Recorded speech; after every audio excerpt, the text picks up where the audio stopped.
Hello friends, if you want to watch super hit movie Open Range in English, then you must like this video. If you are visiting our channel for the first time, don't forget to subscribe to our channel, friends. In today's video, the movie we're going to talk about is called Open Range. We will talk about what this movie is and where you can watch it, all the interesting facts about this movie in today's video. I'm going to tell you, I am also going to give you all the information on which platform or on which satellite channel you will get to watch this movie also. We will talk in detail about the technical department, music department, pre-production, filming, post-production, budget, box office collection of this film. We will also talk about the story of this film, and I will also give you a small review of the story of this film. Apart from this, we will discuss about the facts of this film storyline, star-cast actors' performance in the film, and which character has played which role. That's why I request you friends to watch this video till the ends. So let's start the video. Open Range is a 2003 American revisionist Western film directed and co-produced by Kevin Costner, written by Craig Storper, based on the novel The Open Range Men by Lauren Payne, starring Robert Duvall and Costner, with Annette Bening, Michael Gambon, and Michael Jeter appearing in supporting roles. It presents a range war that follows when free-grazing herder boss Spearman Duvall and his cowboys enter the Montana territory of cattle baron Denton Baxter, Michael Gambon. The film was the final on-screen appearance of Jeter, who died before it was released, and the film was dedicated to Jeter's memory, as well as to Costner's parents, Bill and Sharon. It was a box office success and was critically praised. Plot: in Montana in 1882, Boss Spearman is a seasoned open-range cattleman who, with hired hands, Charlie Waite, Mose, and Button, is driving a herd cross-country. Charlie is a former Union soldier who served in a special squad during the Civil War and feels immense guilt over his past as a killer of both enemy soldiers and civilians. Boss sends Mose to the nearby town of Harmonville for supplies. The town is controlled by ruthless Irish immigrant and rancher Denton Baxter, who hates open rangers for using his land to feed their herds. Mose is badly beaten and jailed by the town's corrupt Marshal Poole after defending himself in a fight with some of Baxter's men. The only Harmonville inhabitant willing to openly defy Baxter is Percy, the livery stable owner. Boss and Charlie become concerned when Mose does not return. They retrieve him from the jail, but not before Baxter gives them an ultimatum to leave the area before nightfall. Mose's injuries are so severe that Boss and Charlie take him to the local physician, Doc Barlow. There they meet his assistant, Sue. Charlie is attracted immediately, but assumes that Sue is the doctor's wife and chooses not to stay the night, even after being invited. After catching masked riders scouting their cattle, Boss and Charlie sneak up on their campsite and disarm and humiliate them. At the same time, other riders trash their camp and shoot Mose and Charlie's dog Tig dead. Button is badly injured after being shot in the chest. Charlie and Boss vow to avenge their friend. They leave Button at the doctor's house and go into town. With help from Percy, they capture Poole and his deputies, subdue them with chloroform stolen from the Barlows, and lock them up in their own jail. Charlie learns that Sue is the doctor's sister, not his wife. He declares his feelings for her, and she gives him a locket for luck. Charlie leaves a note with Percy, in which he states that if he should die, money from the sale of his saddle and gear are to be used to buy Sue a new tea set, having accidentally destroyed her previous set while suffering a flashback to his war days. Boss and Charlie are pitted against Baxter and his men. Before the fight begins, as the two indulge in candy bars and cigars, Charlie confesses to Boss that his full name is Charles Postlethwaite, and he asks Boss to reciprocate. Boss says his real name is Bluebonnet Spearman, but makes Charlie swear not to tell anyone. As Baxter and his men approach, Charlie confronts them and shoots Butler, the hired gunman who killed Mose. An intense gun battle erupts in the street, with Boss, Charlie, and Percy outnumbered before the townspeople begin to openly fight against Baxter. Baxter's men, Poole and his deputies, and the local saloon keeper are killed off one by one, and Baxter ends up wounded and alone, trapped in the jailhouse. Boss shoots open the jailhouse door and engages him in a brief close-quarters gunfight, which leaves Baxter mortally wounded. Sue's brother tends to the wounded townspeople, while the dead are buried, and the town is cleaned up. Charlie speaks to Sue in private, telling her he must leave. She counters that she has a big idea about their future together and that she will wait for him to return. He does return and proposes to Sue, who accepts. After Button has recovered, Charlie and Boss decide to retire from the cattle business after delivering their current herd and settle down in Harmonville, taking over the saloon. Cast: Robert Duvall as Boss Spearman, Bluebonnet Spearman, Kevin Costner as Charlie Waite, Charles Travis Postlethwaite, Annette Bening as Sue Barlow, Michael Gambon as Denton Baxter, Michael Jeter as Percy, Diego Luna as Button, James Russo as Marshall Poole, Abraham Ben-Ruby as Mose Harrison, Dean McDermott as Dr. Walter Doc Barlow, M.D., Kim Coates as Butler, Herbert Kohler Jr. as Cafe Man, Peter McNeil as Mac Langley, Cliff Saunders as Ralph, Patricia Stutz as Ralph's wife, Julian Rickings as Wiley, Ian Tracy as Tom, Rod Wilson as Gus. Production. Inspiration. Kevin Costner grew up reading the Western romance novels of Lauren Payne, and Open Range is based on Payne's 1990 novel, The Open Range Men. Screenwriter Craig Storper wanted to make a movie about the evolution of violence in the West. Storper continues, "These characters don't seek violence, but the notion that it's sometimes necessary is the Western's most fundamental ideal." Casting. Robert Duvall was the only actor whom Costner had in mind for the role of Boss Spearman. Costner said that if Duvall had turned down the part, he might not have made the movie at all. Duvall accepted the role immediately, and Costner gave him top billing. Duvall got bucked off a horse and broke 6 ribs while practicing his writing for this role.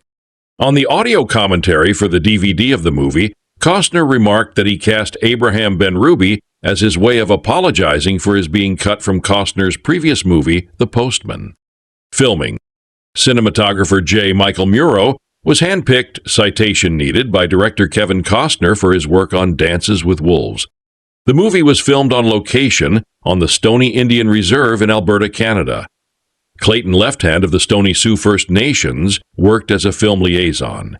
Filming took place from June 17, 2002 to September 8, 2002. Production spent over $1 million to build a town from scratch because Costner did not like any of the existing ones. The town was designed by production designer Gay S. Buckley and built in 7 weeks. The location was so far from civilization that $40,000 were spent to build a road to get there before construction could start. Professional cowboys handled 225 head of cattle on the set. Reception. Box office. Open Range was a success at the box office, making $14 million in its opening weekend in the U.S. across 2,075 screens. Against a budget of $22 million, it finished its theatrical run with $58.3 million in North America and $10 million from foreign markets for a total of $68.3 million worldwide. Critical reception. The film received mostly positive reviews, receiving a 79% rating on Rotten Tomatoes based on 184 reviews, with an average rating of 6.8/10. The site's consensus states, greatly benefiting from the tremendous chemistry between Kevin Costner and Robert Duvall, Open Range is a sturdy modern Western with classic roots. Roger Ebert gave it 3.5 out of 4 stars, calling it an imperfect but deeply involving and beautifully made Western. Peter Bradshaw of The Guardian gave the film 4 out of 5 stars, writing, "Duvall gives his best performance in ages in a tough, muscular, satisfying movie. In particular, the gunfighting scenes were intentionally filmed in giant, wide shots and were praised for their intense realism by a number of critics, yet were the reason the film earned an R rating." Kevin Carr of FilmThreat.com said on the gun action in Open Range, "After The Matrix redefined action in the late 1990s, every crummy action sequence tries to repeat the power of bullet time, often with little success. The action in Open Range is filmed real time, grabbing the audience and showing them that when this kind of stuff happens in real life, it happens faster than you think it would." A review on Moviola stated that the film has one of the most exciting final gunfights ever filmed. IGN, USA Today, Total Film, and Guns & Ammo all also say the shootout scene is one of the best of all time. Award. The film won the 2004 Western Heritage Award and was nominated for a Golden Satellite Award, an MTV Movie Award, Diego Luna, a Motion Picture Sound Editors Award, and a Taurus Award for stunt artist Chad Camilleri. It was number 48 in Time Out London's 50 Greatest Westerns list. One of the many ways in which the Western has become old-fashioned is that the characters have values and act on them. Modern action movies have replaced values with team loyalty. The characters do what they do because they want to win, and they want the other side to lose. The underlying text of most classic Westerns is from the Bible. What does it profit a man if he gains the whole world but loses his soul? The underlying text of most modern action movies is from Vince Lombardi. Winning isn't everything, it's the only thing. Kevin Costner's Open Range, an imperfect but deeply involving and beautifully made Western, works primarily because it expresses the personal values of a cowboy named Boss, Robert Duvall, and his employee of 10 years, Charlie Costner. Boss does not believe in unnecessary violence and is willing to put his own life to risk rather than kill someone just to be on the safe side. Charlie was an expert killer during the Civil War and has spent 10 years under Boss trying to tame that side of his character. Boss is not only his friend but his mentor and, in a sense, his spiritual leader. Charlie doesn't merely work with him, but follows him as a sort of disciple. Boss grazes his cattle on the open range. His group includes Charlie, the younger man Mose, Abraham Ben Ruby, big and bearded, and the kid Button, Diego Luna, who would sometimes rather play with the dog than do his work. They halt outside a town. Mose is sent in on an errand, and when he doesn't return, the two men ride in after him and find him in jail. The town is run by a rancher named Baxter, Michael Gambon, whose dislike of free grazers is violent and whose payroll includes a gang of hired thugs. When the two men free Mose and return to camp, they find the kid in bad shape. He needs to see a doctor. That means returning to the town, and they all know that to return to Baxter's domain is to risk death. This may mean killing, Boss says. I got no problem with that, says Charlie. The subtext of the movie is that while Boss's way is best, when actual evil is encountered, Charlie's way is required. At the doctor's house, the men meet not only the doc, but a woman named Sue, Annette Benning, who they first take for his wife and later discover is his sister. Sue's and Charlie's eyes meet, setting up a strong attraction that continues through the movie. She sees that he is a good man despite his rough ways and cowboy grunge. For him, this is perhaps the first good woman he has known. The movie wisely doesn't push them into a quick kiss, but underlines their awareness and reinforces it with some quiet conversations, shy and painfully sincere on Charlie's part. I can see what Costner is getting at here, and I admire his reticence, his unwillingness to push the romance beyond where it wants to go, and yet somehow the romance itself seems like an awkward fit in this story. Only a few days are involved, violence and illness overshadow everything, and it's clear that this visit will end in a gunfight.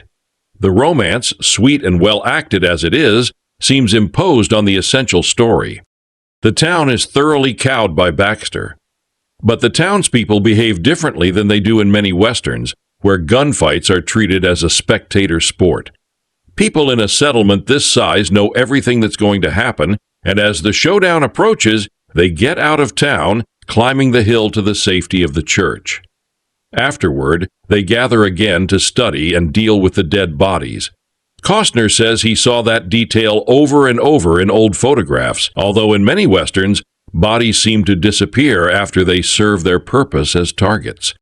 Most gunfights consist of the two sides blazing away at one another until the good guys win. The gunfight in Open Range, which is the high point of the movie, is different. Charlie has been under fire, has killed, knows how men respond to the terror of being shot at. Although he and Boss and their few Confederates, including an ornery coot played by Michael Jeter, are outnumbered, Charlie thinks they have a chance. In the movie's most intriguing speech, Charlie outlines for Boss how Baxter's men are likely to react under fire, who will freeze, who will run, who will shoot first. All of the elements involving Boss and his men and the showdown with Baxter are achieved with skill of a classic Western. But again at the end, the relationship between Charlie and Sue seems a little forced. They have two scenes of leave-taking when one would do, possibly because their romance even at this point seems undefined and incomplete. We suspect they will meet again, although that doesn't belong in this story. For the purposes of open range, their time together is either too much or too little, and their bittersweet parting seems unsatisfying. That is not to fault Benning and Costner's acting in their scenes together, which is as convincing as the material permits, maybe more so. There is a lovely scene where she serves them tea, and Costner's fingers are too big to fit through the handle on his teacup. But to bring a woman into this story at all seems like a stretch, even though I can see she's supposed to underline Costner's uncertainty about his two sides, the killer side and the boss following side. It is Boss, after all, who sends Charlie back for a proper farewell. She's entitled to more than just your backside, walking away. What Charlie tells her is to the point. Men are going to get killed here today, Sue, and I'm going to kill them. As for Duvall, here is an actor. He embodies Boss's values rather than having to explain them. His pauses are as fascinating as his actions. Consider the scene where he buys chocolates and cigars for himself and Charlie. Best smoke these while we got the chance. He is the center of the story, the man for whom values are important, and whose response to this violent situation is based on what he believes is right, not what he believes will work. Cows is one thing, he says, but one man telling another man where he can go in this country is something else. His character elevates open range from a good cowboy story into the archetypal region where the best westerns exist. Movie review. If you followed my blog for some time, then you are probably aware that I love westerns. It's probably my favorite movie genre. So whenever I get the chance to watch a western, I get excited. I get even more excited when I get to talk about said westerns here on the blog. Ladies and gents, open range. Boss Spearman, Robert Duvall, and Charlie Waite, Kevin Costner, are two men who run a crew that make sure their cattle gets to graze in the nice open fields. But at one point, they happen to get into trouble with a corrupt sheriff, James Russo, and the local rancher, Michael Gambon, who happens to be a bit of a kingpin. So to keep this shit short and sweet, they get into trouble with these guys and have to try to stop them / take them out. Pretty standard Western stuff, but I have to say that I was surprised at the depth that the plot had. It's not just some cattlemen who also happen to be gunslingers who have to take out some corrupt people, but there are so many more layers to it that I can't get into because this review is supposed to be spoiler-free. There are tons of little elements to the plot of Open Range that make it such an engaging watch. Yeah, it's really good. The characters in this movie are layered, interesting, and simply entertaining. Robert Duvall is, as we all know, a great actor, and it shows here too. He gives a terrific performance in this movie, while also being pretty badass. Kevin Costner also gives a really good performance in this movie, and these two central actors have really good chemistry too, perfectly building off of each other. I'm not saying that you should expect there to be a whole bunch of really funny banter like Riggs and Murtaugh from Lethal Weapon, or Harry and Gay Perry from Kiss Kiss Bang Bang. I'm simply saying that they work very well together. We also get some really good performances from people like Annette Benning, Diego Luna, Abraham Benrubi, Michael Gambon, and Michael Jeter, R.I.P. The film's original score was composed by Michael Kamen, R.I.P., who of course made the music to movies like Die Hard and the previously mentioned Lethal Weapon. And the music he did for this movie is pretty damn good. Sure, a lot of it sounds like typical Western stuff, but that isn't a bad thing. It sounds great, and it really makes the movie feel a lot bigger while also sounding great overall. Also, the song that plays during the end credits, Holding All My Love for You by Juliana Ray, is pretty damn good too. This movie was directed by none other than Kevin Costner. Yup, one of the stars of this movie also directed it. Not that it's the first time that it has been done, not even the first for Costner, and it sure as hell isn't the last either. But to call this movie well-directed would be an understatement. Yes, I am saying that this movie looks fucking phenomenal, and I was in awe at several shots in the movie. And while there aren't that many shootouts in this movie, in fact, there's actually only one, really, near the end. And I honestly think that it is absolutely awesome. It goes on for some time, too, which is great for me because Western shootouts are fun to witness. And since this goes on for a while and also features a good amount of dudes being gunned down, it will please those who love a good old-fashioned shooty bang-bang session. This movie has been well received. On Rotten Tomatoes, it has a 79% positive rating and a fresh certification. On Metacritic, it has a score of 67,100. Roger Ebert gave the movie 3.54 stars, and on IMDb.com, it has a score of 75/10. Plot: a former gunslinger is forced to take up arms again when he and his cattle crew are threatened by a corrupt lawman. Review: I've always loved westerns, the sweeping vistas and amazing landscapes with outlaws, gunfights, and tough-as-nails characters. Open Range came out in 2003 at a time when the western genre was essentially dead. Thankfully, Kevin Costner is a huge fan as well and starred alongside Robert Duvall in one of my all-time favorite westerns. Filmed in Alberta, Canada, Open Range looks stunning and Costner has a real eye for authenticity. The costume design and the way everyone looks feels completely believable and doesn't make the life look exactly glamorous. Robert Duvall is as always first-rate as Boss Spearman, and Kevin Costner plays Charlie Waite as incredibly sympathetic. They are men who just want to raise cattle and live a peaceful life. But when they come across Denton Baxter, Michael Gambon, things take a dramatic turn, and the two men are forced to take up arms. I'm a big fan of Michael Gambon, but his Irish accent in this movie is pretty bad. Could they not have hired, a real Irishman to play the part? The film may also be a little slow for some parts, but you don't watch westerns for a quick pace. I find the longer and more slow burn they are, the more involved you get, and you really get to experience that world. Annette Bening is a great actress, and she's lovely in this as Sue Barlow, Waite's potential love interest. I love how he is awkward around her and not used to being around women, at least women he fancies. The score is suitably epic sounding too, with a huge orchestra only adding to the spectacle. What makes this movie such a classic, though, is the climactic shootout. When Waite walks up to one of the bad guys and says, "Did you shoot my friend?" and then shoots him in the face, all hell breaks loose, and we get one of the greatest Western shootouts of all time. There are some fantastic character moments, like our two heroes having what they think will be their last ever cigar before the final battle, which makes their friendship feel believable and is just a nice moment of calm before the storm. Overall, despite a wonky accent from Gambon and a slow pace, Open Range is a fantastic Western and should be watched on as large a screen as possible. If Kevin Costner is due a revival, then he deserves it for directing and starring in this handsome old-fashioned Western about two cowboys, Costner and Robert Duvall, running a cattle drive across open country. It's lovingly conceived on traditional lines with a terrific sense of landmass and landscape, and Costner contrives a pristine look for his picture that reminded me a little of Peter Fonda's The Hired Hand. Duvall gives his best performance in ages as the weary boss, bone-tired after a lifetime in the saddle, generally benign but suddenly galvanized with rage when one of his boys is beaten up by the bullying rancher Baxter. This is an immigrant Irishman played by Michael Gambon who can't stand Costner and Duvall availing themselves of their long-standing free grazing rights on his land. Costner plays Charlie, a plain-speaking man of few words and tough Civil War veteran. I've got no problem with killing boss, never have.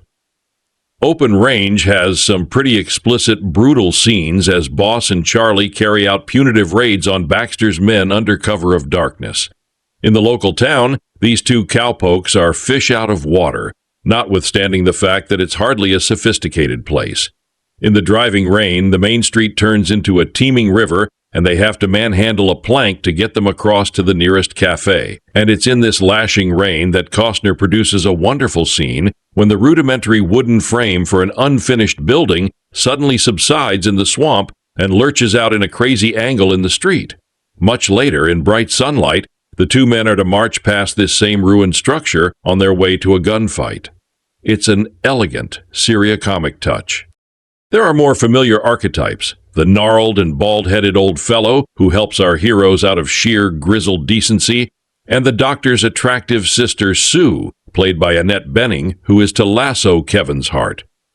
The space and calm with which the movie opens are confidently counterweighted by an exciting showdown at the end with a mix of Zinnemann and Leone. It's a tough, muscular, satisfying movie. I can think of several reasons why so many reviewers dislike The Open Range, the powerful new Western starring Kevin Costner, Robert Duvall, and Annette Bening. Critics generally regard the Western as an exhausted genre. Therefore, they look for something edgy and usually incongruously modern that brings something new. This movie doesn't play that game. It's a movie directed by and starring Kevin Costner, whom the critics love to hate. Many of them seem to walk into any Costner picture expecting to detest it. Not that Costner hasn't done a lot to provoke such expectations, but what he is good at, he does very, very well, and hostile critics might miss it. Mostly, though, I think the response to The Open Range has been so skeptical because it absolutely requires that the audience be able to comprehend serious moral questions. Ordinary moviegoers can do this with ease. But critics are extraordinarily ill-suited to the task because they're used to a different mode of decoding a film. Critics are trained to notice the methodology and evaluate a film in its artistic context. Audiences notice what happens in the story and why it happens. They care about the characters. They compare the film to its context in real life. Too many critics have no idea what real life is for ordinary people. They think it's either Philadelphia Story or American Beauty. The Open Range is a real-world film, a film for grown-ups, people who have already faced many serious moral dilemmas in their lives and know just how hard those choices can be. There's no point in bringing kids to this movie. Young kids will be disturbed by the bad things that happen. Older kids will just be bored because it doesn't provide the gung-ho adventure of, say, Spider-Man or Pirates of the Caribbean. Both excellent films, mind you. Open Range is doing something else. It takes you into the only realistic Western town that I've ever seen on film. Where most Westerns show townspeople as a shadowy background to a showdown between the hero and the evil cattle baron, The Open Range lets you see them as individuals and families, people with jobs, with hopes and fears, people who want their town to be better than it is, but mostly just want to be left alone. Without wasting time on the obsessive camera work of, say, Heaven's Gate or Days of Heaven, The Open Range takes just enough time to give you a sense of the time it took to get from one place to another of what the Western life was like. Costner did not make this film on the cheap. He took 6 shots to get one man buried. It could have been done with only one camera setup. An action director wouldn't have shown the scene at all. Just a board sticking up out of the grave as they rode away. But for this movie, every moment of those 6 shots was important.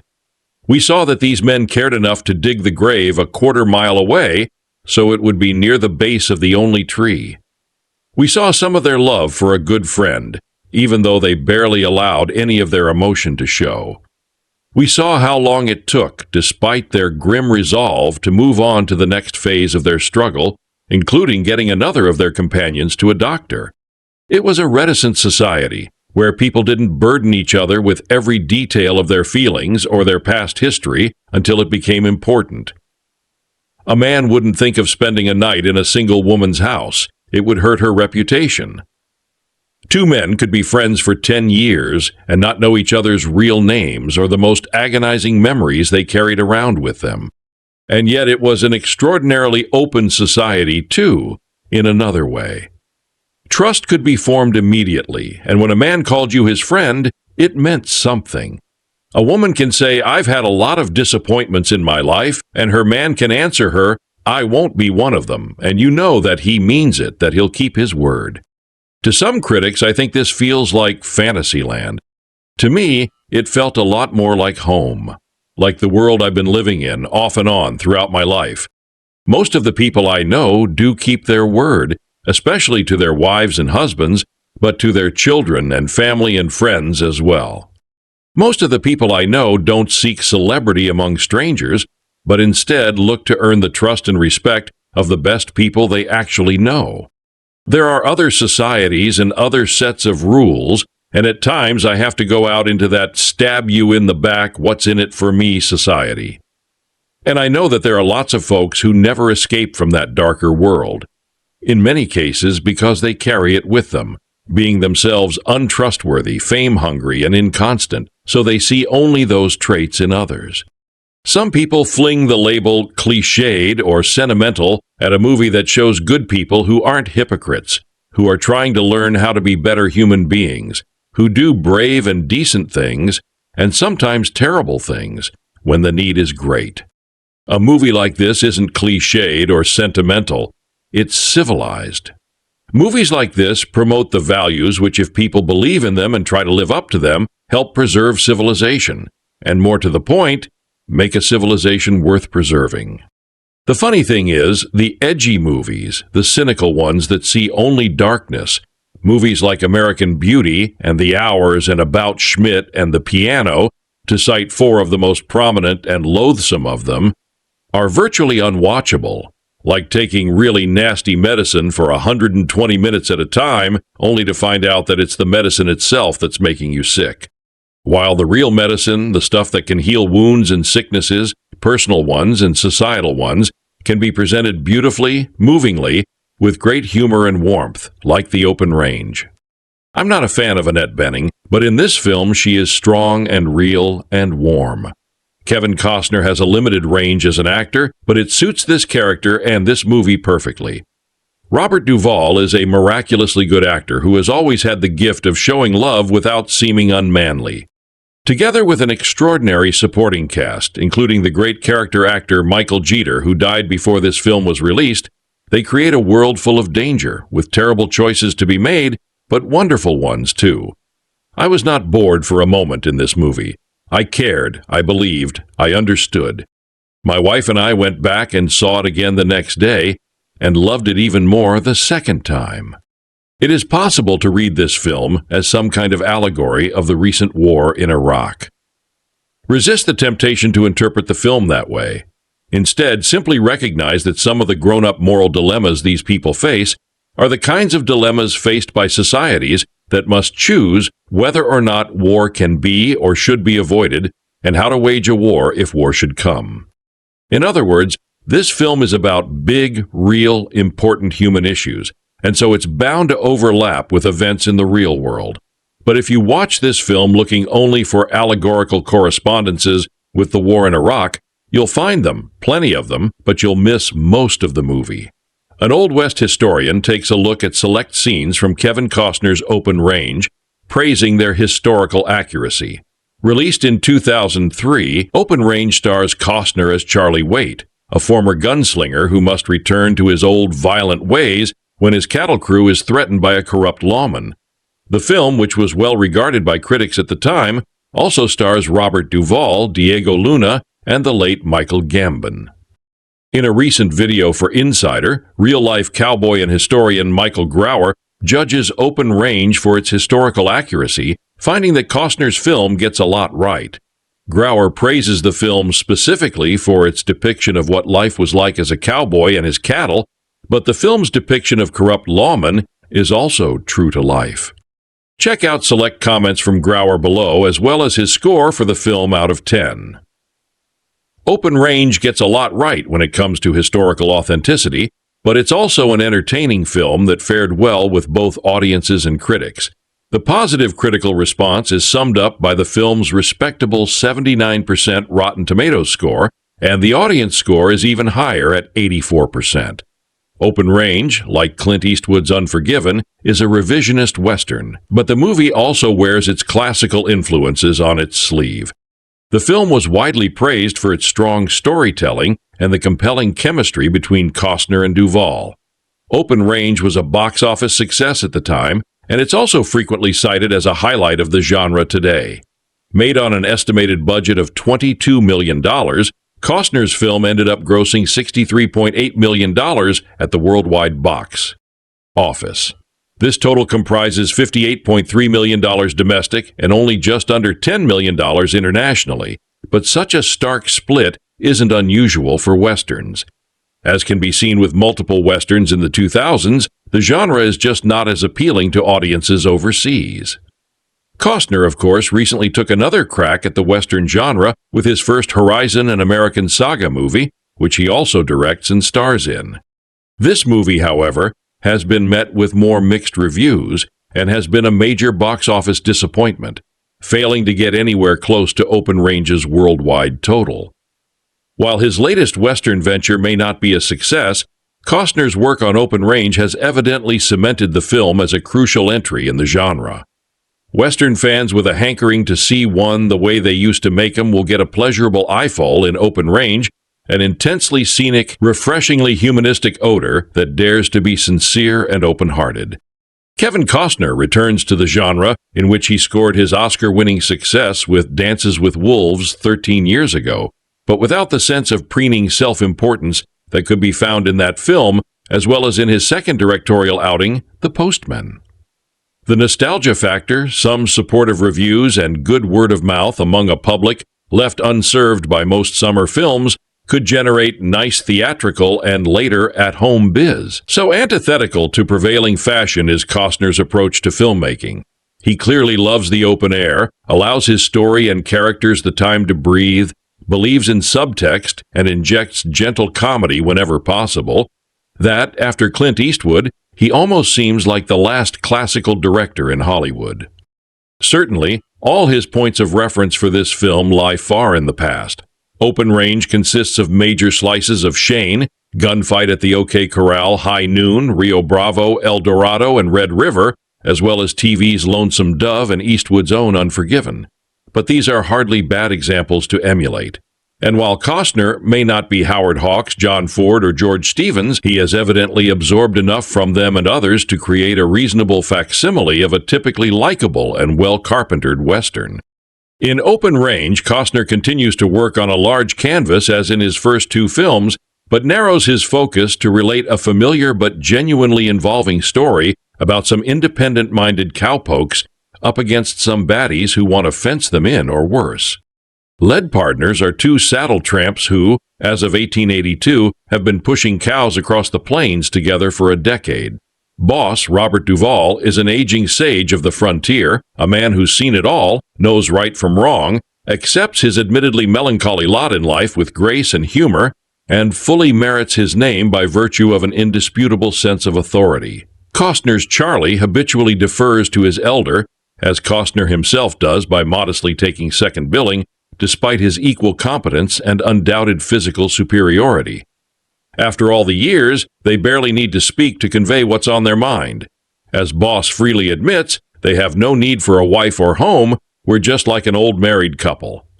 The pair are free grazers, who drive their cattle from one piece of land to another, and the opening minutes are devoted to delineating the pros and cons of such an existence. The sheer beauty and exhilaration of an unfettered life under the big sky is magnificently expressed at the outset, but this is soon undercut by a tremendous nocturnal rainstorm that makes miserable such basic functions as eating and sleeping. Working for them are Button, Diego Luna of Yay Tu Mama Tambien, a Mexican kid the older men have adopted, and genial Hulk Mose, Abraham Ben Ruby, whose misadventures in the town of Harmonville force Boss and Charlie to fetch him and put them at odds with Denton Baxter, Michael Gambon. For the voraciously greedy Baxter, who has gobbled up all the land as far as the eye can see and has the entire community under his thumb, free grazers are the scum of the earth and belong 6 feet beneath it.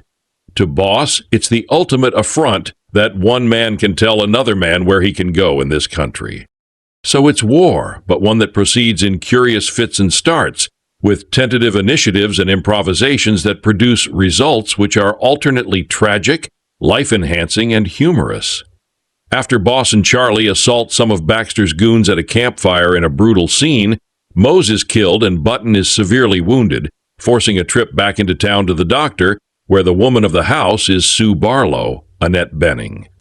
As Button hovers on the edge of death, an attraction takes hold between Charlie and the clear-headed, well-spoken Sue.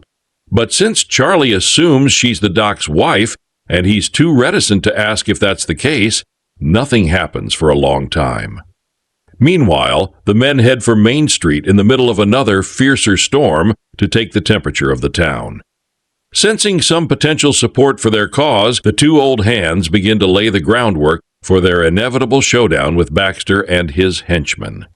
Format is similar to countless westerns, and so are the elemental emotions engendered: the urge to freedom over tyranny, individualism over conformity, goodness over evil. Open Range resurrects these fundamental values for the umpteenth time in a story populated by guys with guns on horses, and manages to make them register once again.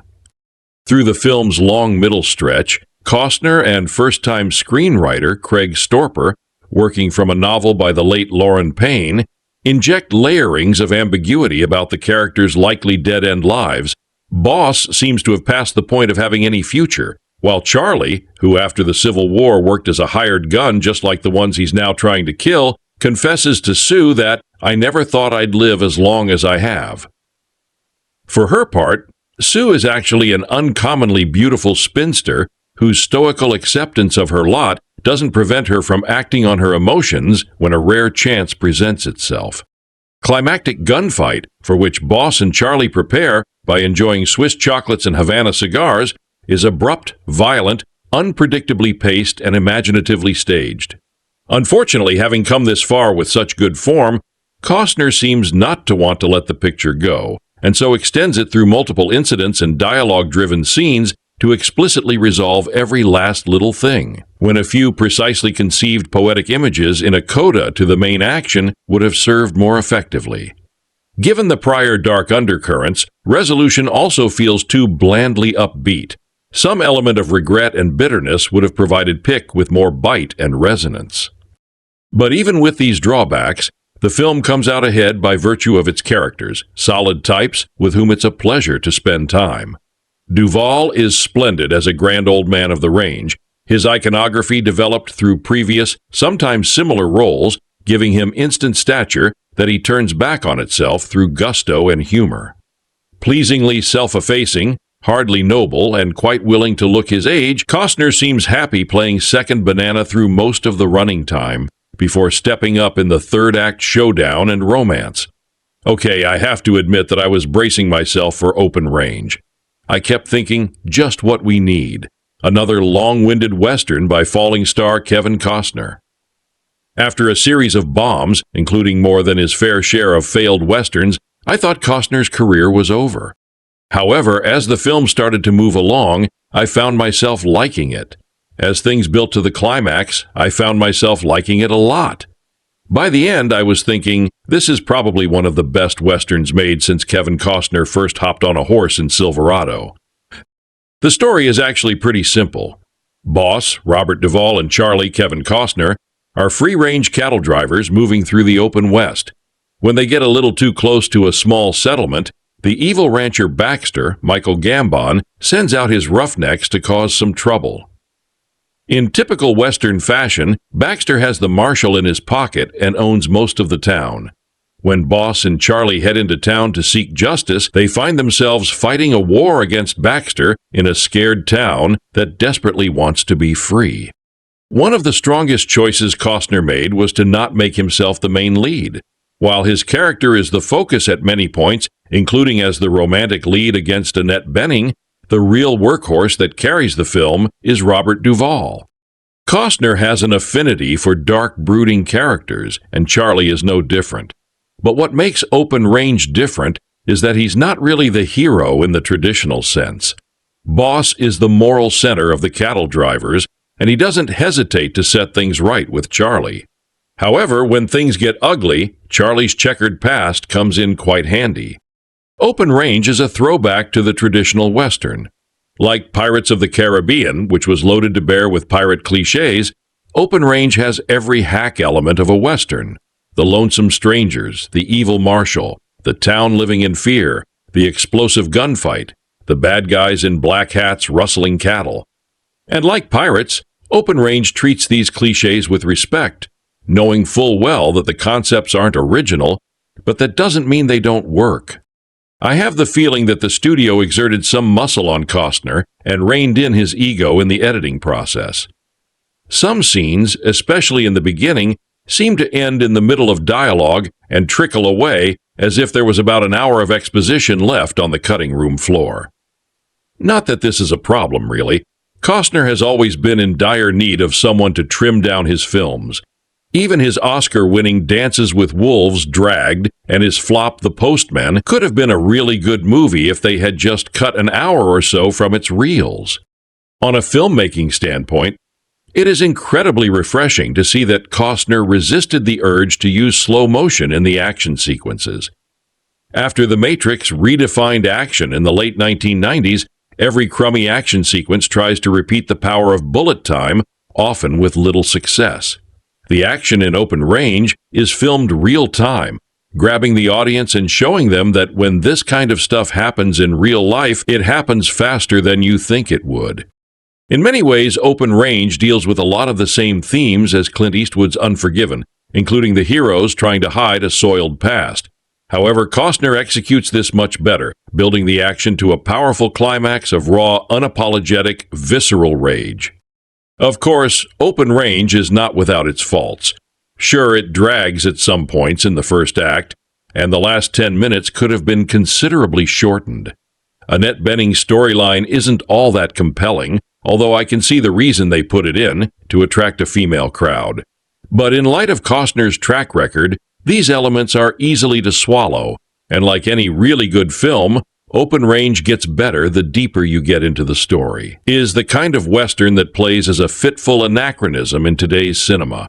It's technically slick and polished, strongly performed and lovingly conceived, yet at the same time it's a simplistic throwback to the Western melodramas of the past, where the good guys were good and the bad guys were bad, and everything gets resolved with a shootout.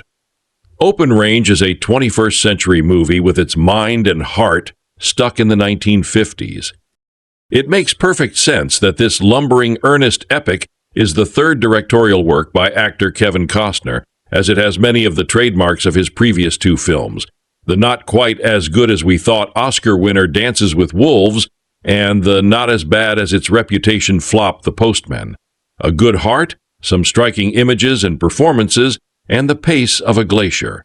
Costner and screenwriter Craig Storper, adapting the novel The Open Range Men by Lauren Payne, tell the story of a group of free grazers who undertake cattle drives across the West. Boss spearman Robert Duvall is the hard-bitten veteran of the group. His partner is Charlie Waite, Costner, a troubled man with a past, two younger cowboys, Button, Diego Luna, and Mose, Abraham Ben-Ruby, round out the quartet. The film is at its best when it stays with these characters and simply evokes the rigors of life on a cattle drive, where the challenges of weather, terrain, and psychological tensions in the group are a daily struggle. This is all pretty good stuff, and it's easy to watch the first half hour or so of Open Range and think, wow, Costner's doing something we've never quite seen before, giving us a physically and psychologically realistic view of the classic Old West cattle drive. Unfortunately, that's only the film's warm-up. The bulk of the picture focuses on the conflict between the free grazers and an evil Irish rancher, Michael Gambon, who claims the prairie for himself and holds a small town in his grip. The unfolding of this plot proves to be the undoing of Open Range. Rather than give us something with the psychology and ambiguity of, say, Eastwood's Unforgiven, this is a straight-on good guys versus bad guys affair, with bad guys so evil that they, in the film's most shamefully manipulative gambit, even kill the free grazer's loyal dog. There are a lot of things to praise about the film. Duvall is great, completely believable as the grizzled old cowboy, no surprise from the star of Lonesome Dove. Costner is fine as well, although he seems afraid to let his deeply flawed character be too unlikable for the audience. I also liked Annette Bening, looking lovely and thoroughly her age, as the town woman who helps our heroes. As well, Costner pays close attention to nuance and detail. The film looks and feels right down to the picture's one truly great sequence, an apocalyptic rainstorm and flood halfway through. Too bad the script, which is full of lines like, "I'm not kidding, well, I guess we better rustle up some grub," is written more on the level of an episode of Gunsmoke than it is Unforgiven or even Dances with Wolves. Open Range is not a terrible movie by any stretch. It means so well and is so loving in its evocation of the sadly neglected Western genre that it's hard to completely dislike. But the film is dumb and oafish and way too long. Too Good to Be Bad, yet so problematic that it couldn't ever be called good, Open Range is a nice try that falls short of the mark. Whatever his faults as a filmmaker may be, Kevin Costner certainly understands the Western. Although Open Range is not on the same level as Dances with Wolves, it's a respectable effort that is only slightly marred by the unnecessarily protracted denouement. This is a great 2-hour motion picture. Unfortunately, it runs 20 minutes longer than that. Like most recent Westerns, not that there are an abundance to choose from, Open Range belongs to the revisionist category, which is to say that it turns some of the Western conventions upside down. In this film, it's pretty clear who the protagonists are, but they're not morally upright gunslingers wearing white hats. They have pasts that haunt them, and aren't beyond killing for a less than pure motive like revenge. Also, the centerpiece gunfight is as chaotic, unpleasant, and gritty as anything ever committed to film. This isn't two people facing each other on a deserted street with tumbleweeds blowing around. It's quick, brutal, and bloody. The year is 1882, and the Old West is gradually being modernized.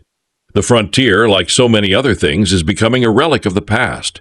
The post-Civil War race westward is wiping away the Indians and populating the land with towns where the rule of the gun is more important than the law. Free grazing, in which roaming cattle are allowed to feed wherever they roam, is still legal, but it is increasingly looked down upon by property owners who don't want their prime acres stripped clean. The conflict between a group of free grazing cattlemen and a wealthy, unscrupulous rancher lies at the center of Open Range. Boss spearman Robert Duvall has ridden with Charlie Waite, Kevin Costner, for a decade. Recently, they have taken on 2 apprentices, the gentle giant Mose, Abraham Ben-Ruby, and the orphan button, Diego Luna. All is going well until they reach a town owned by Denton Baxter, Michael Gambon, who doesn't like free grazers and wants Boss's herd. So, with the help of the corrupt local marshal, Poole James Russo, he contrives to have Boss and his fellows murdered. Things don't go exactly as planned. Mose is killed and Button is badly injured, but Boss and Charlie escape unscathed and with an appetite for vengeance. They take Button to the local doctor's house, where Sue Barlow, Annette Benning, the sister of Doc Barlow, Dean McDermott, cares for him. Then, with the connivance of a local named Percy, the late Michael Jeter, they plot their first move against Baxter and Poole. With its emphasis on realism over legend, the film's texture is just about perfect, although the need to rely upon an imperiled dog to engender an emotional response is an ill fit. Fans of classic westerns will find much here that's comfortable and familiar, while those who are less than enthused by the sameness of the genre will discover that Costner has uncovered a new way to look at an old story. The tone is melancholy, but unlike in pictures like Unforgiven and High Noon, there is room for hope and redemption. The movie's major action sequence owes a nod to Kurosawa and is not infected with the rapid-fire editing style that too many filmmakers have become enamored with. Costner's casting choices, including himself, are right for the project. Robert Duvall, seeming a lot more natural and relaxed here than as Robert E. Lee in Gods and Generals, is a delight to watch. He is at ease with the character as he is on a horse, and brings out many facets of Boss's personality, his toughness, his hidden vulnerability, his sly humor, and his desire to settle down. Costner's laconic style works for Charlie, who is intended to be someone who doesn't show a lot of emotion. Costner's best scenes are the ones in which he fumblingly tries to express his feelings for Sue. Annette Benning is an excellent choice for the only significant female role.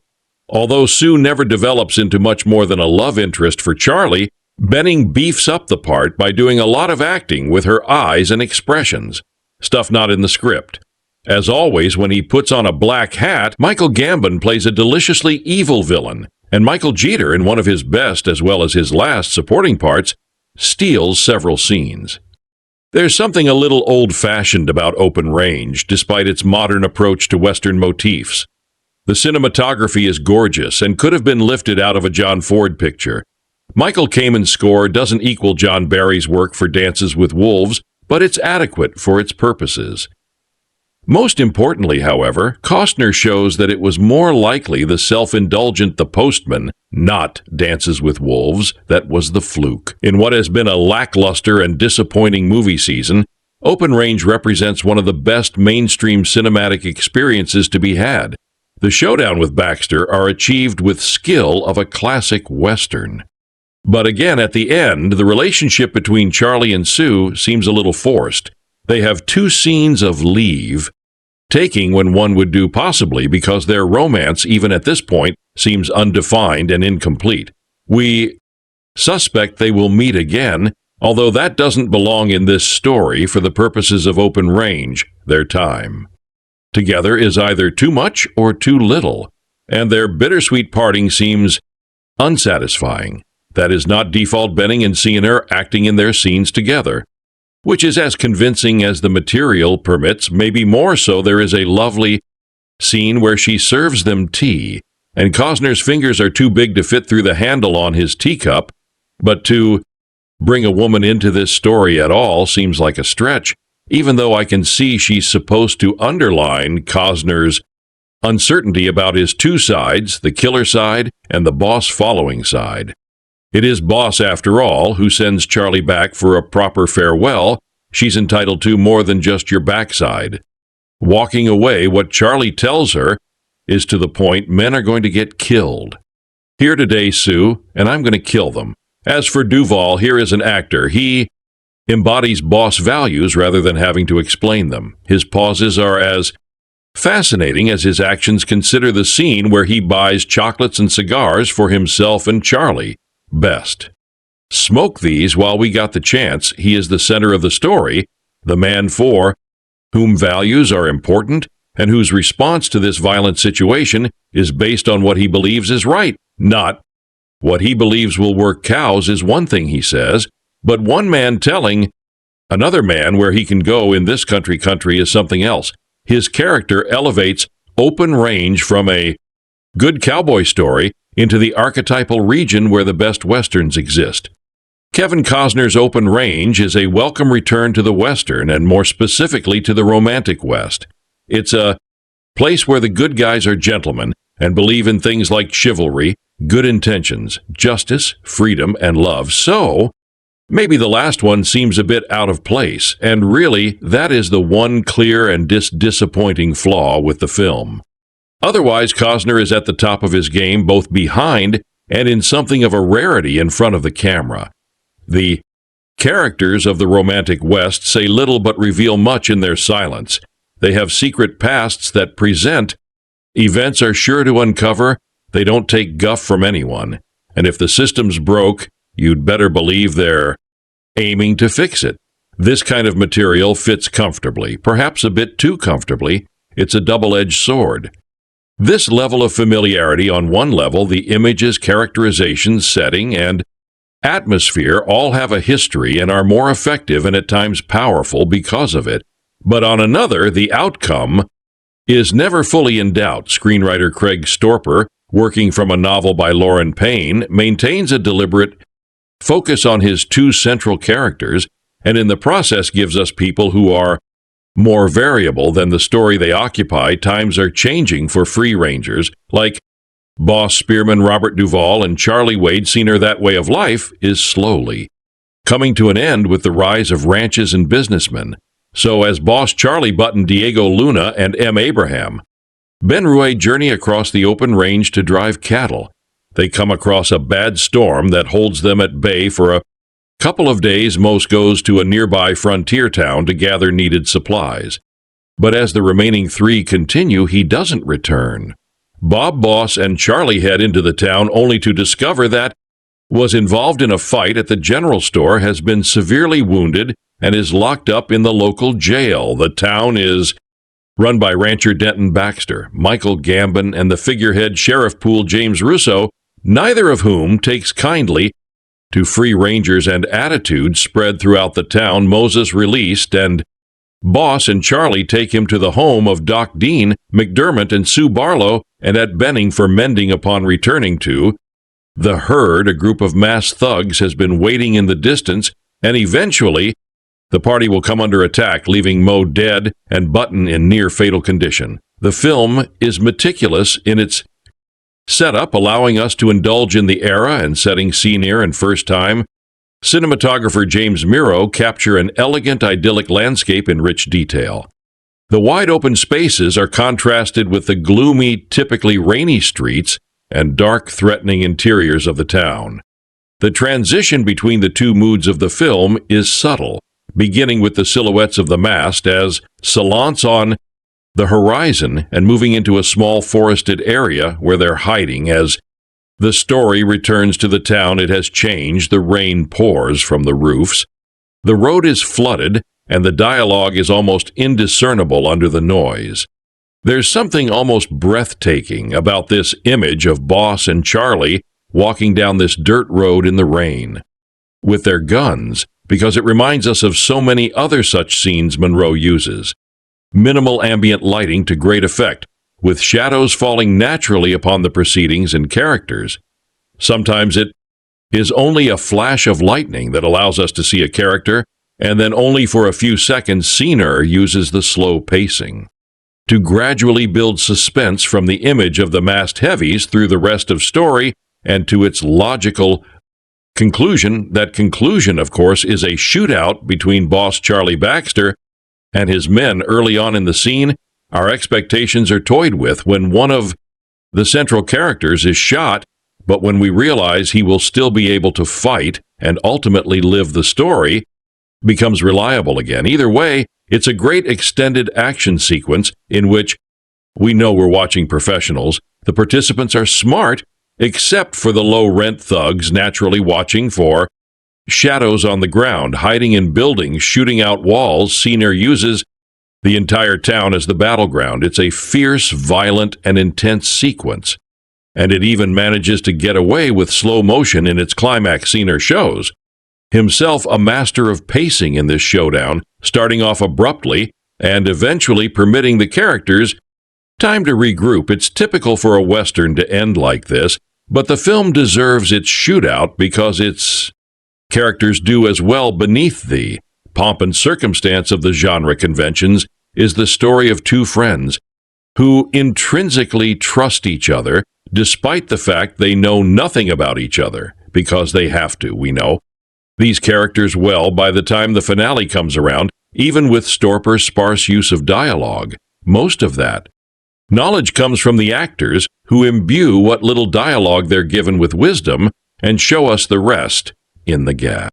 Quiet Moments. Costner is an actor of limited range, doing better when not speaking. And I think he's come to understand that his character here centers on silent moments, and it's one of his best performances. Robert Duvall continues to be a formidable screen presence, and Annette lends believability to a small, unnecessary role. Open Range does play up the relationship between Costner and Benning's characters, which is a shame because the resulting romance is forced and leads to an unneeded epilogue. Yes, it's the romantic West, but that doesn't mean there must be a literal romance in it.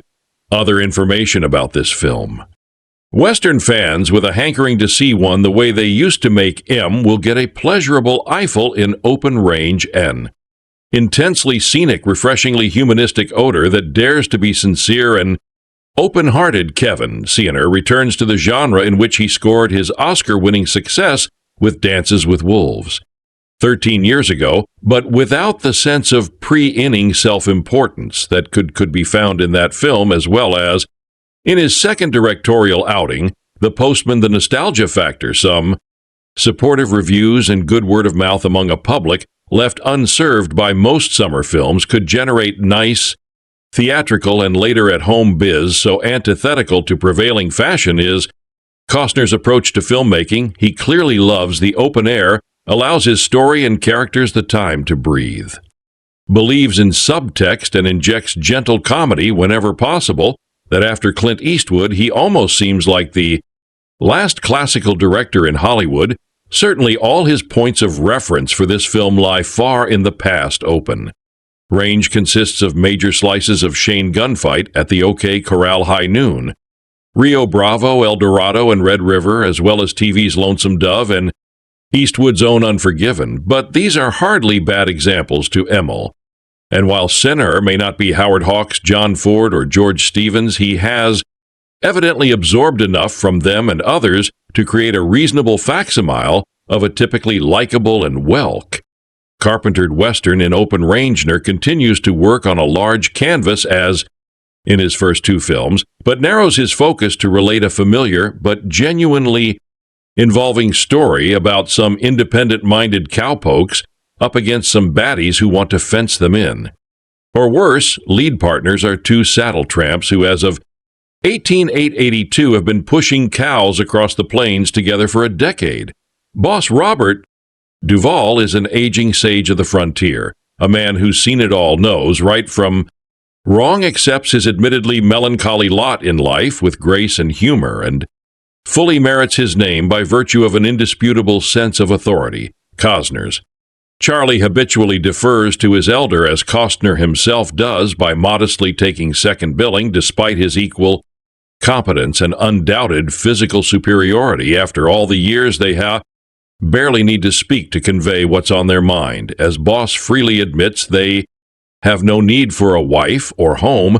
We're just like an old married couple pair are, free grazers who drive their cattle from one piece of land to another, and the opening minutes are devoted to delineating the pros and cons of such an existence, the sheer beauty and exhilaration of an unfettered life under the big sky is magnificently expressed at the outset, but this is soon undercut by a tremendous nocturnal rainstorm that makes miserable such basic functions as eating and sleeping. Working for them are Button Diego Luna of Y2 Mommy and a Mexican kid the older men have adopted, and genial Hulk MOS Abraham Ben Rubby, whose misadventures in the town of Harmonville force Boss and Charlie to fetch him and put them at odds with Denton Baxter, Michael Gaiman for the voraciously greedy Baxter, who has gobbled up all the land as far as the eye can see and has the entire community under his thumb free. Grazers are the scum of the earth and belong 6 feet beneath it. To Boss, it's the ultimate affront that one man can tell another man where he can go in this country. So it's war, but one that proceeds in curious fits and starts with tentative initiatives and improvisations that produce results which are alternately tragic, life-enhancing, and humorous. After Boss and Charlie assault some of Bear's goons at a campfire, in a brutal scene, Moss is killed and Button is severely wounded, forcing a trip back into town to the doctor, where the woman of the house is Sue Barlow Annette. Benning, as Button hovers on the edge of death, an attraction takes hold between Charlie and the clear-headed, well-spoken Sue, but since Charlie assumes she's the Doc's wife and he's too reticent to ask if that's the case, nothing happens for a long time. Meanwhile, the men head for Main Street in the middle of another fiercer storm to take the temperature of the town, sensing some potential support for their cause. The two old hands begin to lay the groundwork for their inevitable showdown with Baxter and his bag.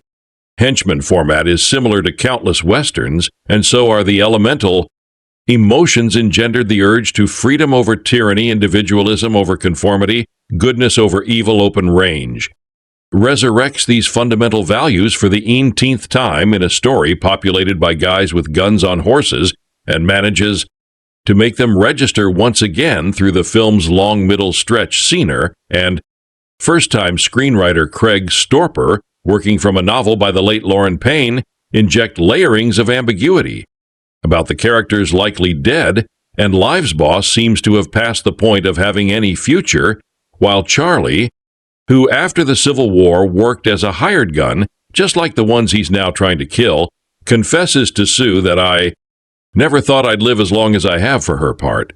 Sue is actually an uncommonly beautiful spinster whose stoical acceptance of her lot doesn't prevent her from acting on her emotions when a rare chance presents itself.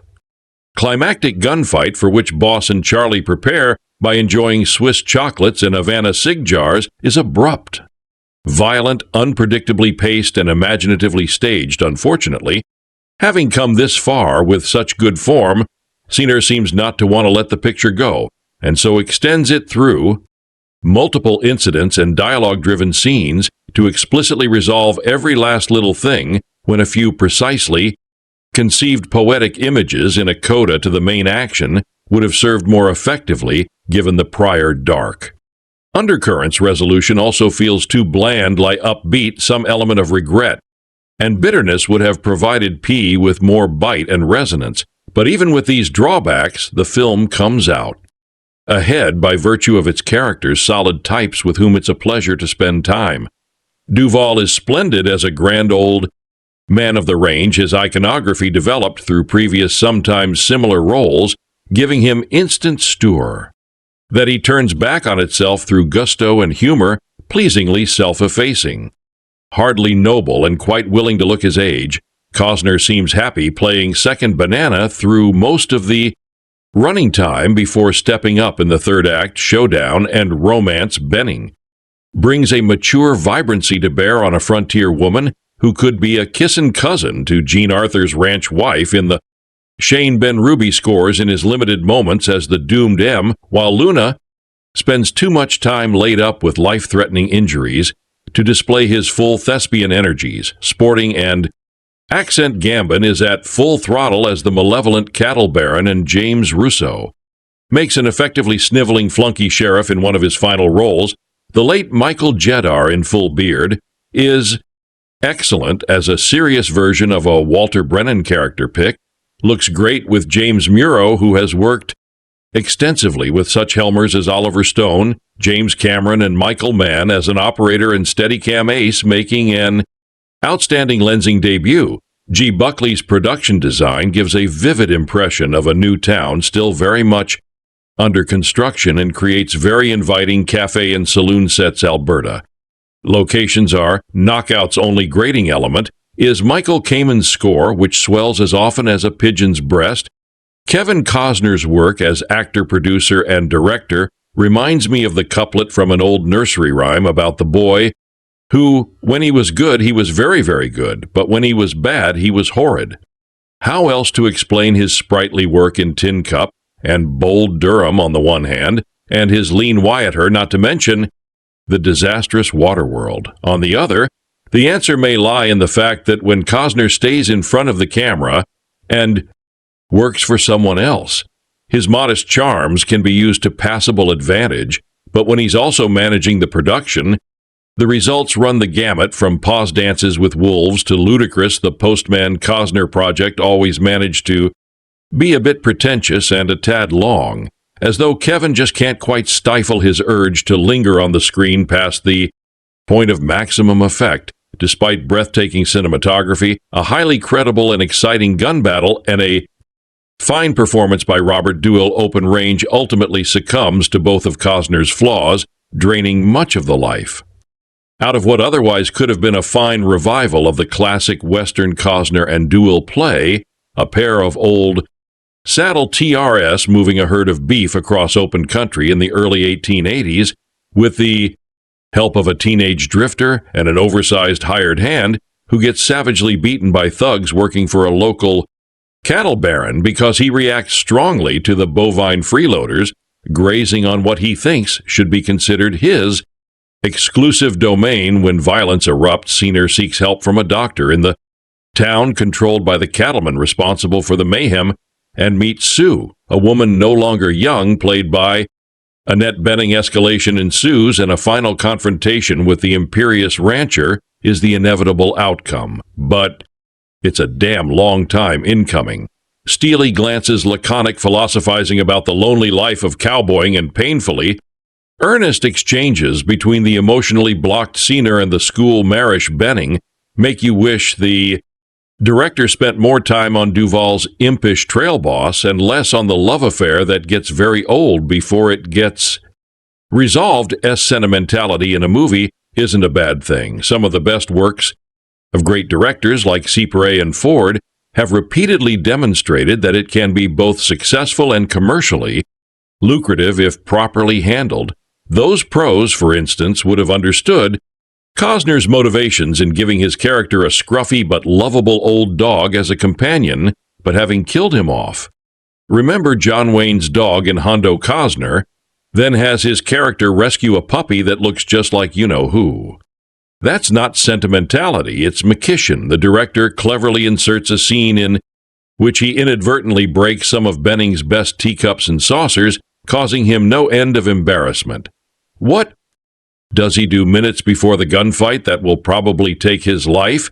He pencils a will in a hardware store, tearing a page on China from a mail-order catalog to attach to it, and you just know you'll hear that will being read in voiceover directing the sale of his mod possessions in order to buy some new crockery for. Well, you get the picture. A director who doesn't trust himself is bad enough. One who doesn't trust his audience is even worse, despite its overworked plot and stock characters. Range is not without its charms. Gorgeous scenery from location shooting on an Indian reservation located in Alberta, Canada, a frighteningly violent gunfight, made credible by its enormous number of badly aimed rounds, and Duvall patented depiction of a guy who is the perfect blend of character and crust. Much effort also went into the creation of authentic costumes and sets to terrific effect. This year's Oscar for Best Headgear has to go to Costner's hat, a sweaty, properly dented version of the one worn by Tom Mix and his countless brethren in those timeless B-westerns of the 30s and 40s. It looks genuinely used from a lifetime of honest work, since there is little that can be added at this point to the Western genre. Near re-examines it well, drawing on the muddy streets and clapboard look of Shane in creating an unwelcoming frontier town and glamorizing the life of a trail hand by providing an authentic look at the amount of pure boredom and manual labor it contained. Craig Storper's screenplay, based on a novel by Lauren Payne, occasionally manages to wedge some credible dialogue in between the platitudinous speeches he serves up for Costner and his lady love for his part. Duvall is required to hit a trio of knuckleballs, soliloquies. He grounds one out, gets an infield single with another, and miraculously puts the last all the way out of the park in the end. This lushly shot and workmanlike production finally collapses under the weight of its own pretensions. Westerns are the stuff of myth. It requires great skill to make a really serious one that doesn't wind up being simply ponderous. Eastwood did a credible job of that in Unforgiven a few years back, and Costner clearly put great time and effort into his examination of similar material with faster pacing and more modest ambitions. This could have been a diamond in the rough as it plays out. However, at 2 and 14 hours, the audience gets Zarin instead. Positive elements, while not Saints Charlie and Boss, operate out of a sense of decency and Wild West honor. They respect one another, care for their two employees, and when necessary, are willing to sacrifice money, time, and even their very lives to do what's right. Moses' loyalty to Charlie is rooted in his boss's willingness to overlook his large and uncowboy-like frame while Boss accepts the doctor's kind offer to bandage up Mose for free. Both Sue and her brother operate out of a great sense of compassion. The cattleman refuses benevolence a second time when it involves Button. "We pay our way, ma'am." Charlie rescues a town person's pet dog that has been swept up in flood-like conditions trying to recruit the folk of Harmonville to stand up to Baxter. Charlie points out there are things that gnaw at a man worse than dying when a shopkeeper admits he can't afford to sample the very expensive Swiss chocolate he sells. Boss gives him a piece of his new purchase. Confronting Baxter, a dying Baxter boss chastises him for losing his life for what more cow's spiritual content following the death of Yep. Most Charlie asks Boss to say a few words at the Gravite. Boss declines, saying he's mad at that son of a BH, referring to God for letting this needless death happen. Charlie then says a few kind words and admits that he too holds a grudge against the Almighty. When Button comes out of his coma, Sue deflects personal praise for nursing him back to health, noting that God made it happen. She says best thank God instead, to which Boss replies, "We'll give that a try." A bartender justifies his intense anger at Charlie and Boss with a shout of, "I don't care if they saved Jesus himself." Sexual look.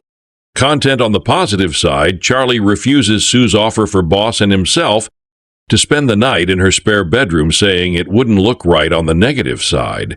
Very little, despite the rating boss longs to someday open a saloon with dance and girls through an open bedroom door. Charlie sees Sue getting dressed. She's clothed in layers of undergarments. To his credit, his look is not lustful. One of Baxter's hired thugs makes a crude comment involving a 300B violent content. Angry that Button cheated at cards, Charlie shoves him off his horse into a stream, battling personal demons from his past. A jumpy Charlie hallucinates and winds up pulling a G on Sue, thinking she's one of Baxter's thugs.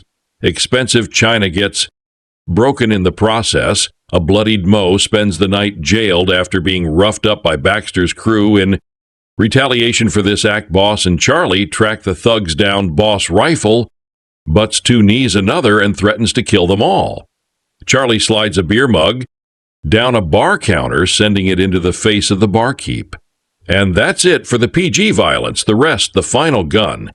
Battle moves this film into its restricted classification. Shooting is often at close range. Bullets are seen entering, blood spatters, bad guys die, and rather than wait for the thugs to start the fight, Charlie fires the first shot after a backer assassin boasts, "I shot the boy too and enjoyed it." One especially gruesome scene involves Boss shooting Baxter a number of times from about 3 feet away.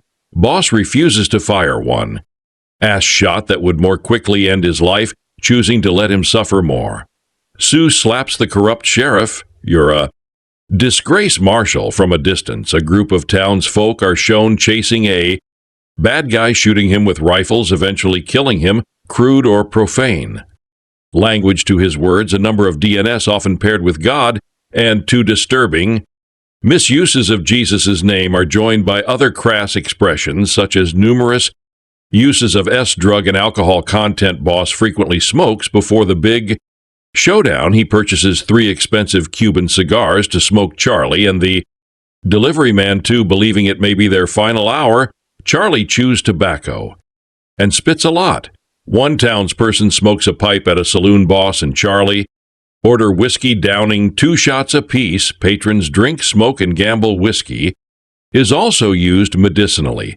Spoiler warning, Charlie and Boss choose to give up the cattle business and run a saloon. Other negative elements, perhaps the greatest caveat, is this film's nod to vigilantism. Lines like "We came for justice, not vengeance," "Kill M, don't murder M," and "You'll be no different than Baxter if you finish a villain off," leave the impression one or both of the honorable cattlemen have it all figured out. In reality, whether it's called justice or any other name, it plays out as revenge. Boss and Charlie resort to violence because they believe it's best, and because they lack patience. They know they have an alternative waiting for the federal marshal to arrive, but that takes time. And besides, if they go that route, it won't set up the dramatic shootout at the end. Conclusion: the cinematography is outstanding, especially with the Alberta Rockies as a backdrop. Costner and Duvall are believable as cowboys, and the chemistry between the two allows the audience to get to know and root for them. They're vulnerable, they're transparent, there is nothing superhero about them. Plus, Boss and Charlie know their weaknesses well. Some of them, what they don't seem to understand is that the government is instituted to protect and prosecute. Elsewhere, while we don't see them drinking to excess, it seems likely they have few boundaries there. Either they do shine as examples of compassion and respect, profanities notwithstanding. Had this been a Roy Rogers, Gene A, or Hopalong Cassidy flick, the bad guys would fall without the bloody close-ups. Perhaps someday a new Western will capture the heart and realism of Open Range and leave the violence more to the imagination. What You Need to Know: Open Range stars Kevin Costner as a former gunslinger forced to take up arms again when he and his cattle crew, led by Robert D., all are threatened by a corrupt lawman. The movie's beautiful scenery, commendable acting, and positive moral elements are marred by some slow-moving scenes, a double payoff on the love story. Excessive violence, foul language, and other questionable content. Slightly dominant moral worldview upholds some biblical and moral principles such as honesty, integrity, truth, Western justice, and trust with genuine prayers and positive elements regarding Christian church, but spoiled by rampant violence. Revenge themes one scene where man angry at God calls God a name and villainous business owner is contrasted with independent, free-roaming, independent little guy's 21 obscenities and 8 profanities with 1 sacrilegious obscenity shouted to God. Very strong Western violence includes numerous shootings, killings, gunfights, and fistfights in saloons, numerous portrayals of alcohol, some smoking, and miscellaneous immorality such as cheating, lying, stealing, and revenge. More detailed, gorgeous cinematography with some ponderously long scenes, great acting, but familiar feeling story, sweet love. Interest with confusing resolution, good conflict with too much violence, commendable initiative and resourcefulness, but many lawless independent actions, genuine prayers, and blaspheming God. Open Range Kevin.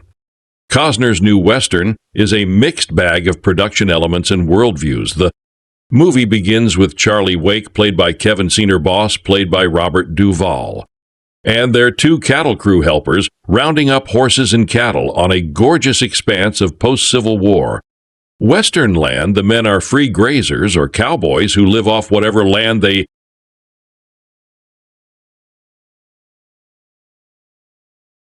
typically hate the free grazers for leveling their grasslands and not settling into towns like civilized folk.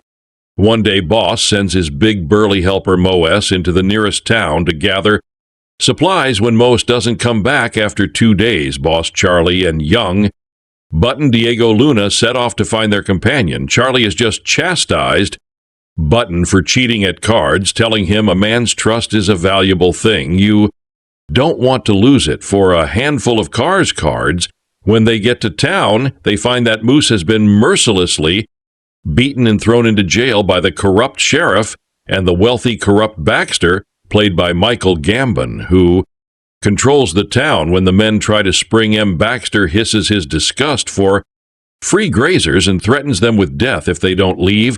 The friends take Moose to a kindly town doctor and his beautiful assistant Sue, played by Annette, and the 2 attend to Moses' injuries free of charge. The gruff but kind, stable hand, Percy Michael Jeddar, tells them more about the evil control of Baxter and his men and warns the cowboys to stay far away. When the free grazers return to their pastures, they are followed by a gang of four-hooded men, who shortly thereafter manage to lure away Boss and Charlie, find and kill M. And badly M. Button. Now, it's time for revenge. Charlie and Boss concoct a plan to avenge the death of their companion, but several roadblocks threaten to bar their way. Charlie thinks he might be falling in love with Sue, and his demons of past gunslinging days and their accompanying shame make Boss fear that Charlie won't be able to rise to the challenge. Meanwhile, a horrible storm and some unclear loyalties add tension to the unfolding drama, the cowboys' survival and the town's freedom hinge on whether Charlie can get his head into the game. The 2-hour and 20-minute Open Range feels a lot like Dances with Wolves. With its beautiful cinematography and slow pacing, it is certainly great escapism to watch the grand vistas of the Old West, and the acting is very commendable, especially the relationship between Charlie and Boss, whose hard-edged gruffness is mixed with moments of tender appealing dialogue. Annette Bening looks fabulous for her age and makes a charming and intriguing love interest for Costner's character. There is a weird sort of double love story payoff at the end of the movie, though, which takes away some of the tension that would make the story more compelling. Kevin Nur plays a good Old West cowboy, though. He's clearly a gunslinger with a past. Audiences will love him because he, yes, saves a dog.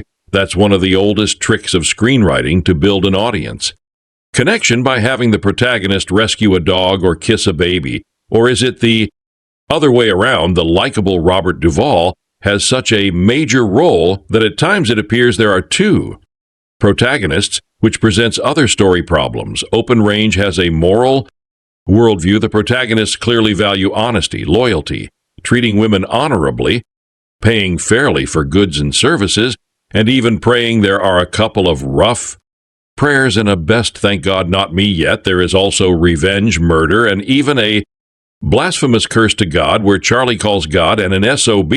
Thus, despite the slightly dominant moral worldview and some positive but implied Christian elements, it is regrettable that the filmmakers decided to put out an R-rated movie. Open Range easily could have been toned down to a good PG-13 or even a PG, making it able to reach a wider, more inclusive audience. Open Range may do well with Western fans, but the R rating, with its objectionable elements, probably will prevent Kevin Costner from attaining the big comeback on which his supporters are banking. Why can't Hollywood's decision makers put out a PG or even a G-rated Western for those of us who remember the golden years of movies when parents could take their families to something like How the West Was Won, the Alamo, or Rio Bravo, and not be ashamed?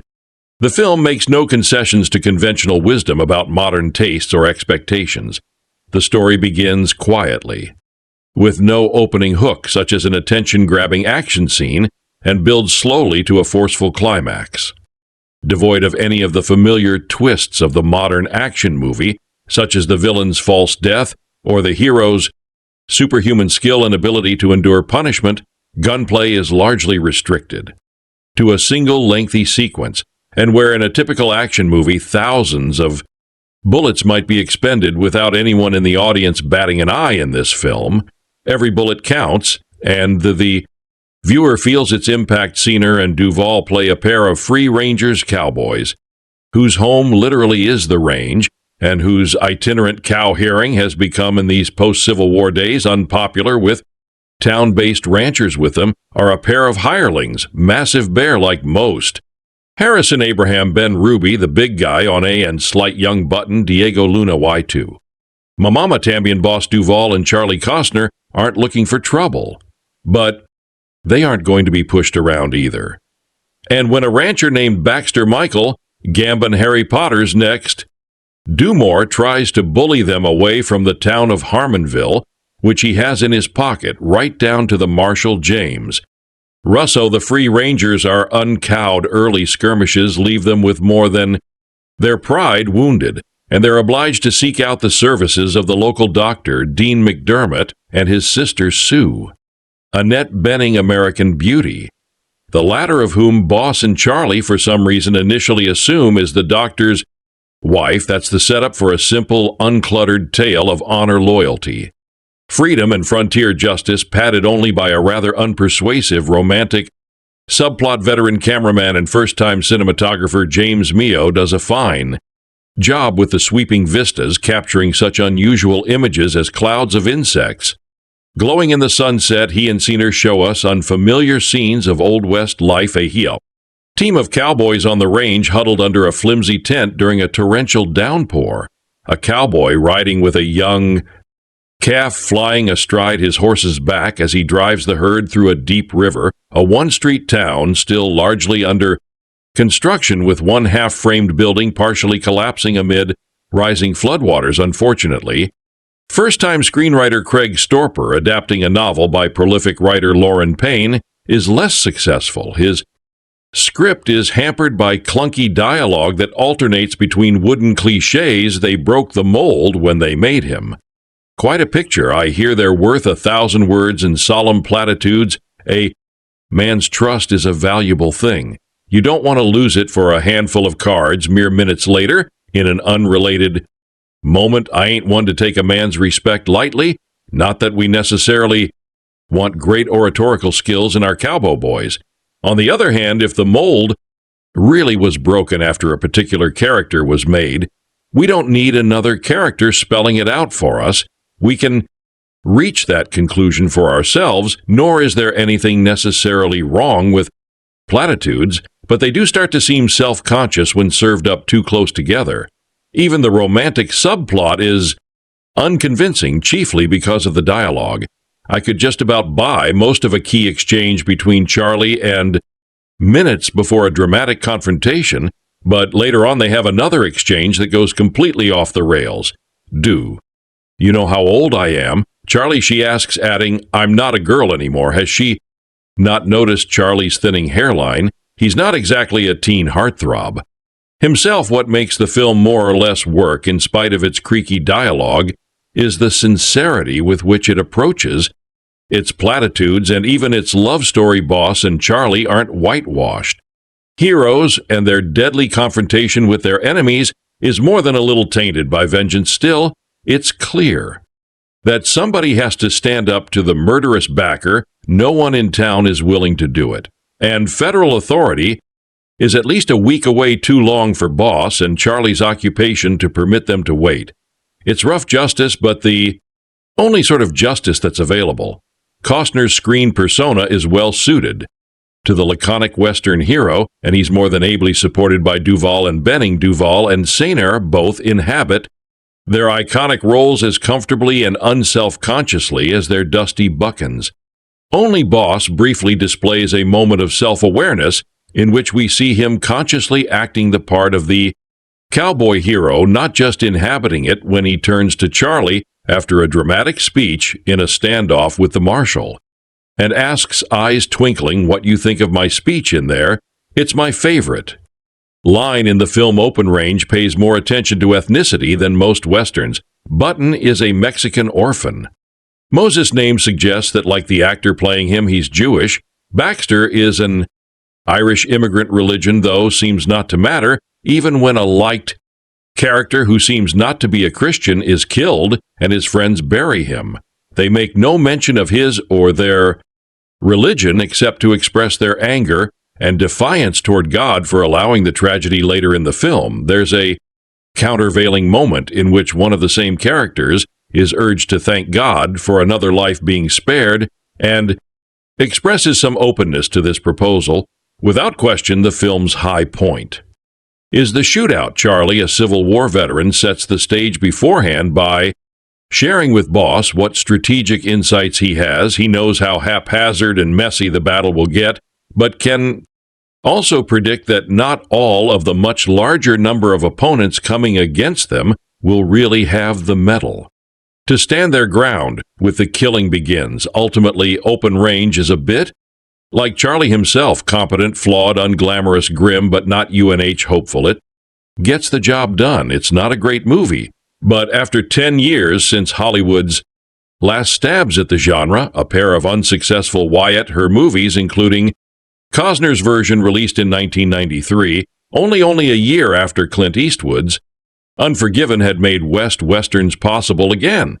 It's nice to see even a decent one. This film, directed by Kevin Costner, screenplay by Craig Storper, based on The Open Range Men by Lauren Payne, produced by Kevin Costner, Jake Eberts, David Valdes, starring Robert Duvall, Kevin Costner, Annette Benning, Michael Gambon, Michael Jadar. cinematography J. Michael Muro, edited by Miklo Wright, music by Michael Kamen, production companies Touchstone Pictures, Beacon Communications, TIG Productions.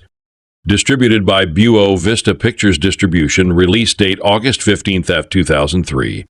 Running time 139 minutes. Country United States. Language English. Budget $22 million. Box office $683 million. Guys, this is the review of Open Range movie and some information about it. How do you like our today's video? Please let us know by commenting. And if you like this video, please like it.